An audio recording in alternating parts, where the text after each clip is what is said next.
For this section video, I just want to step you through some of the navigation of Blackboard so you know where everything is for our course. So I'm in Blackboard already logged in, and you can see these are the fall courses that I'm teaching.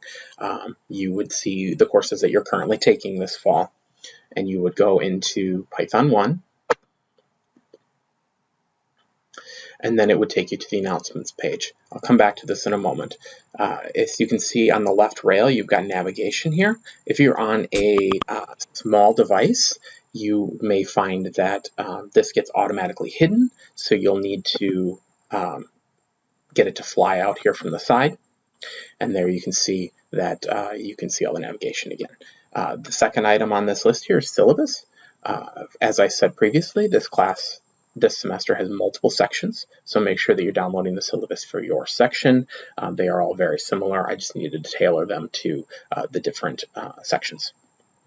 There's also a code of conduct and a netiquette piece of information there, so please review that. Knowing your syllabus and understanding it, you can then take a look at your instructor if you want to see my handsome face here and a little bit of information about me, as well as my contact phone number, my email address. Office hours this semester are going to be by appointment because we're now on campus. I am going to be as flexible as possible for anybody that wants to talk to me, or as far as making virtual appointments via Blackboard Collaborate or Skype or Slack or however you want to communicate. We'll figure that out. I'm also very good about responding to emails quickly. So if you have email questions, I can assist you that way. So that's information about that. Once you've got those two things, you would go back to your announcements. The announcements section is where I can make classroom announcements, hence the name. So each week there will be a generic announcement that comes out when the new module comes out, and I will also be putting in periodic announcements for different things that I need the class to know. Maybe there's an issue with an assignment, or somebody gets confused about something and I want to clarify for everybody, or any kind of class changes that are necessary. Those kind of things would get put into announcements. So you do want to pay attention to it to make sure that you are aware of what's going on. After you've reviewed announcements each time you come into Blackboard, make sure there's nothing new, then you would continue on to course content. Course content is where we keep all the content for the course. I know these names are amazing, right? So in course content, I've got introduction video, which that's what I just did previously, and then I'm doing this video again, so those are going to get replaced with new ones.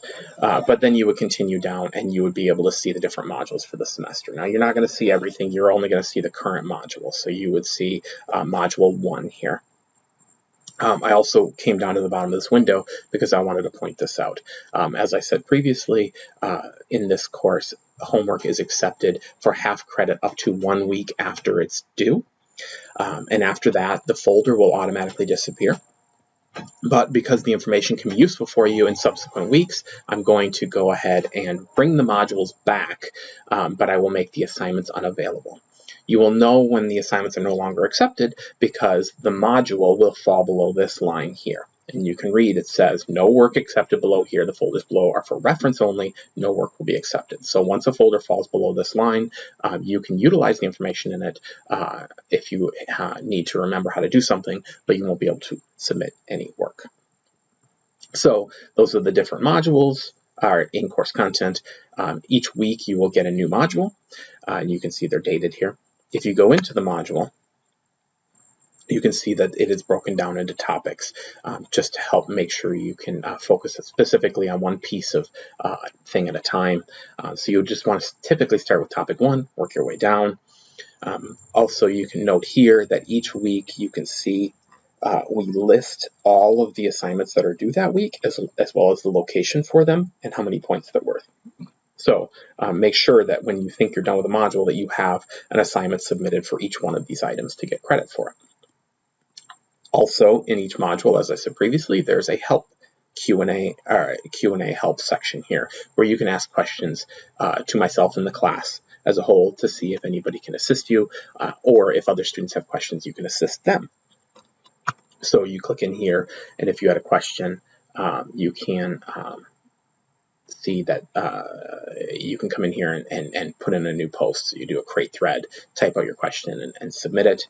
You can also see that I have already put an item in here. Each week, I will be doing demonstrations in a program called Jupyter Notebooks, and I will make all of that code available via the help module in that week's folder. So you can always go in here. You'll see if I click in here, you can download these notebooks. So you can pull them down and utilize them yourself, mess with the code a little bit, try different things so you can help yourself understand better. I also keep all that information in my GitHub repo, which I will link to here. It's not linked yet, but I will be doing that. So that's generally how we will go through each week. You will just come in, check your announcements, go into the module, do the work in the module, submit the work. If you have any questions, ask questions, etc., etc. So that's it.